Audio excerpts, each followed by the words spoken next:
We got 2 seasons of Daryl Dixon in France, and now it looks like we're getting 2 seasons of Daryl Dixon in Spain as the boat goes up in flames and Daryl's return to America is going to have to get put on hold. Welcome back, guys, to Fog Entertainment, here to review the finale of Daryl Dixon Season 3. This was Episode 7, and I'm not quite sure what the title was in Spanish, but for English, the title was Solace of the Sea, which apparently in Spain translates to Solace del Mar. Either way, it was just another boring episode of Daryl Dixon, and he will not be returning. He's going to be stuck in Spain, and at this point, based on what we've seen this season, I mean, what is there left for Daryl to do in Spain? He's already pretty much taken out single-handedly the next king of Spain.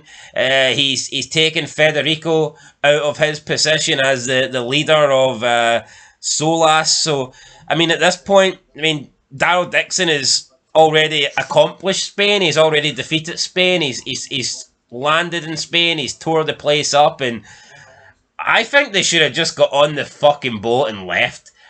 It would be a much better cliffhanger if something happened to the boat when they're out at the middle of the sea, or do something by another season in Spain, man. It just feels like we are going to be with Daryl Dixon trying to get back to America until Andrew Lincoln agrees a deal to come back or something. That's what it feels like to me.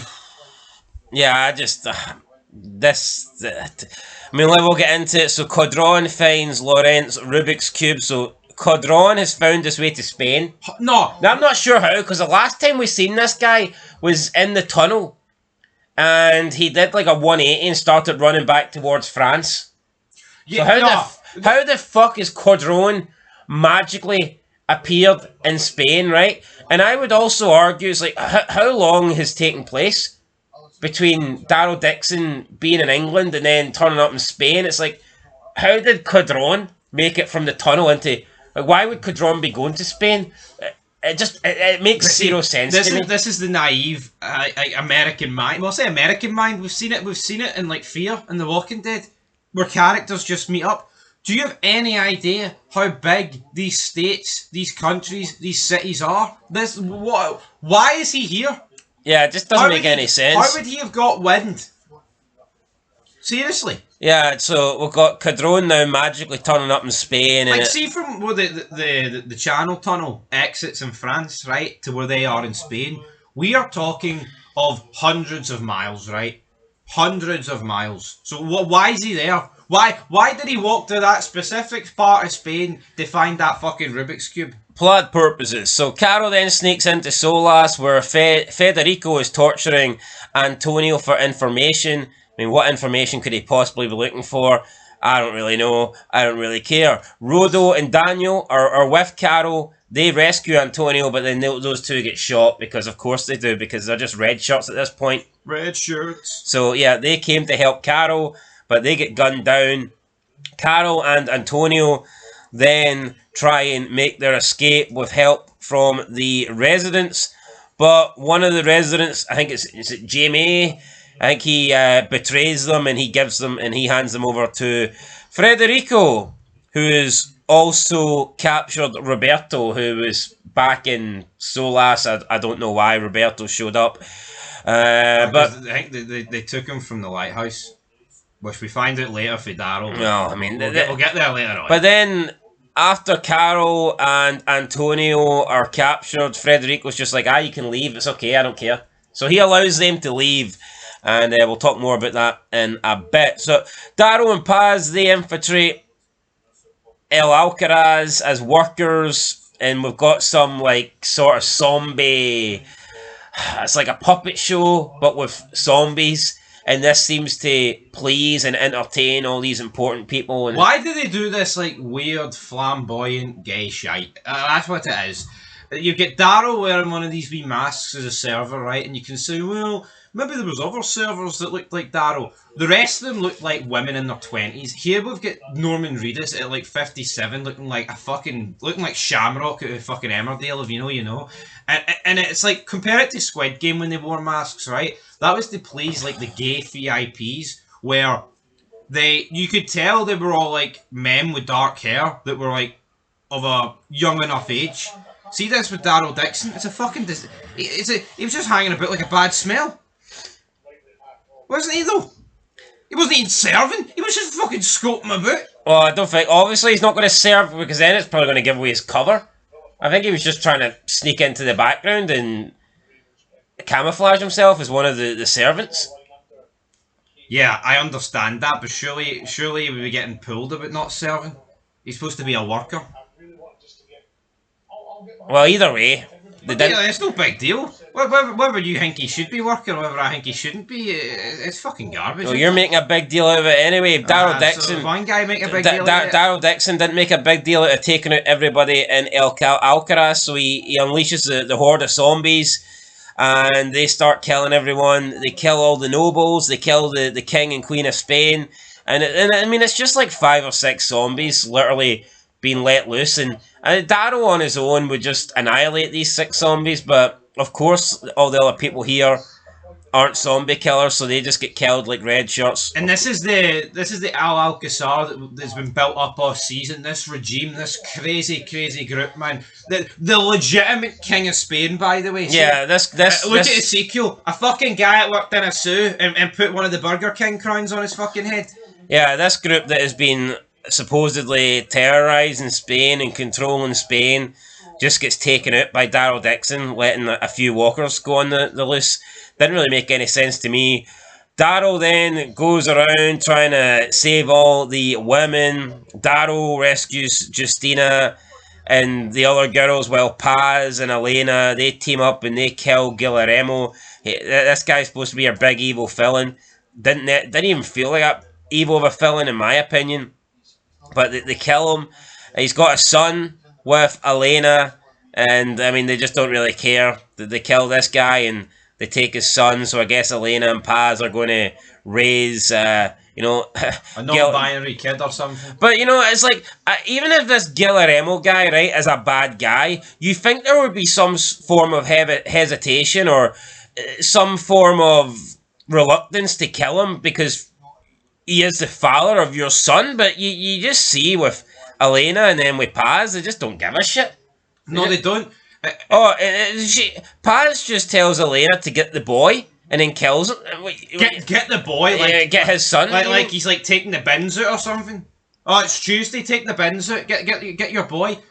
And then what do you call her? Roberto's girlfriend. Justina. Aye, her. So she gets taken by one of like the fucking husbands to be, whatever, and then she just pulls a knife on him. Like, and he wasn't even being threatening. Yeah, so she just pulls a knife on this guy. He then naturally disarms her because if someone's threatening you with a knife, you're gonna try and defend yourself. He's obviously seen the locations under attack. He's just seen the king fucking die. Yeah, he's so he's thinking, right, alright, something's happening. He's a bit confused. He then puts her down on this bed and. Well, it was like a couch or something like that, and then he tries to disarm her, and then Daryl just literally comes in, and at the beginning he does seem a bit aggressive, and he does seem unhappy that he was tricked or betrayed, which I think he's got a reason to feel that way, and then Daryl just comes in and slits the guy's throat, and it's like, I'm not really feeling that these people are monsters or necessarily these big evil antagonists, and maybe they should have done a better job of portraying them. It was like earlier when Federico was explaining the crimes of the Americanos. Everything he said, they actually did. Daryl killed those 3 soldiers. Right? There is no fucking lie there. Daryl actually killed those 3. Everything he said there, why this guy needs to pay for his crimes and why they were hanging him up, they did. The Americans have fucking destroyed their community when they came in. It's the same that happened in France. It's the same everywhere. I am sick of Daryl and Carol and everyone else associated with the original group being treated as angels. They're bastards. They are sick human beings. There's no moral They are murderers. Yeah. So but that is the worst thing about The Walking Dead, right? We've watched a lot of TV shows, right? I think the actual groups in the shows they accept who they are. They know who they are. They accept themselves as murderers, right? Like the anti-heroes. Daryl Dixon and Carol actually think they're heroes. They don't think it's portrayed as if they don't have a bad bone in their body. They do it for the greater good. They're murderers. Yeah, I'm just sick of seeing them turn up and kill everybody, but that's what happens here. They then all escape. Daryl sets El Alcaraz on fire. He saved the day. Paz is saying, oh, there's nothing back for me in Solace. I'm just going to take Elena and her son and we're going to move to the refugee community. Daryl then thanks her, says, I couldn't have done it without you. And Paz is like, really? And he went, nah, I probably could have. And I mean, I kind of got a cheap pop out of me because we all know that is the truth. It's legit. You know, Daryl could have went in and did this one-man walking Daryl Dixon. Then back in Solace, Carol and Antonio are trying to save Roberto. He has been tied up to the killed Rodo and Daniel, who then become zombified, and Federico's ordered more zombies to then be unleashed, and it looks like it's going to be like an execution here of Roberto. Carol and Antonio try and save him, and then Daryl Dixon appears and he starts shooting his way out of trouble, and just when there's not many left, then we get Justina, and everyone is like taken aback. Oh, there's Justina. Federico lied. I'm not sure what lie Federico told. I can't remember. What lie did he tell? Did he not just say that Justina had left to go to Solace or something? Or she was picked? What was the lie? What lie did he tell? It's not like he said she was dead or anything. Yeah, I don't understand what they're going for. So here. she turns up and then they all start shooting the walkers so that she doesn't die. You can see, I mean, Justina obviously means something to Federico because he turned his attention from killing Antonio and Daryl to help save her. So they all shoot the walkers so that she doesn't die. Then the community kind of turn on Federico and they lock him up because he lied. What did he lie about? I'm not too sure. And then when Daryl is trying to leave on the boat, Federico turns up and he holds Daryl Dixon at gunpoint, blames him for showing up in Spain and ruining everything. You think you can just turn up and turn over my community and destroy everything and throw me under the bus, I say, and get to live with that and get to walk away and go back to America, pal? No. So yeah, Federico not happy that Daryl Dixon has came in and basically revealed him to be this bad guy, this liar, and now he's no longer in charge. So he blames Daryl Dixon for his downfall. And then he gets attacked. He says that I'm going to kill you and you're going to wander around Spain until those flesh and bones fall off your walker body. And then Antonio... He also called them fucking Yankees, which was pretty good. Yeah, you Yankees. Then Antonio attacks him from behind. They get in a bit of a shootout and then bang. I honestly thought someone was going to catch a stray bullet, but the only thing that caught a stray bullet was the boat. And there was some My favourite character. There was some like flammables or liquids on the boat, and this caused the boat to blow up. And then Antonio hits Federico with a rock, and Daryl's like, the boat, they say, we need to stop the boat. So they go and grab like these buckets, but there's like zero fucking water in them, and they were running towards the boat. It's like, what you got to do? You got buckets with no water. I think they were going to use sand. I think that's what Daryl was going Well, there was no sand in it either. It was empty buckets. No, there was a wee bit of sand in Daryl's. That was going to put out that big massive fucking fire, wasn't it? Well, he was desperate. You dumbass. Did you want me to fucking lie and say there was no sand in the buckets? No, there was like, you know, I mean, two. So you had 2 grams of sand. The show's shite, right? But do you think 6 people ran with empty buckets? Aye, I do.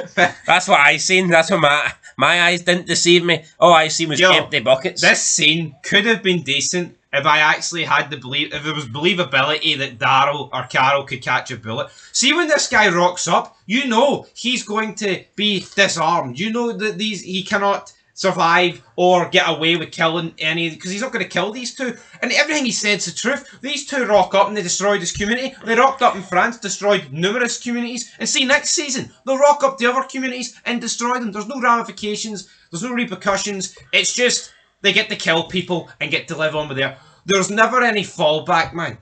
Or fallout. Nothing ever comes back to bite Daryl and Carol in the ass. And you never feel like any situation they're in, you never feel like it's a dangerous situation where their lives could be at stake or the characters could come to an end. Their existence is going to, you know, they're going to stop to exist or they're going to cease to exist.